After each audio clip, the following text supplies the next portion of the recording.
इंडोलन्सचं synonym ओळखायचं आहे. Leniency, laziness, relaxation, stagnation. Synonym of indolence. काय अर्थ असतो इंडोलन्सचा? तर लेझीनेस आळशीपणा, सुस्ती. लिथर्जी येईल, लिथर्जी. इनर्शिया. लॅसिट्यूड. ठीक आहे.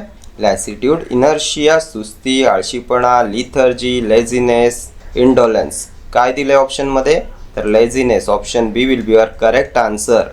लिनियन्सी म्हणजे क्लेमेन्सी. दया, नम्रता. कंपॅशन येईल, कंपॅशन. ठीक आहे. कंपॅशन सुद्धा खूप वेळा एक्झामला विचारण्यात आलेला क्वेश्चन आहे. कंपॅशन, क्लेमेन्सी, लिनियन्सी. ठीक आहे. रिलॅक्सेशन, रेस्ट, विश्रांती, ईज. स्टॅग्नेशन म्हणजे काय? तर स्थिरता, स्टेबल. काम येईल, मोशनलेस, कॉन्स्टंट. ठीक आहे.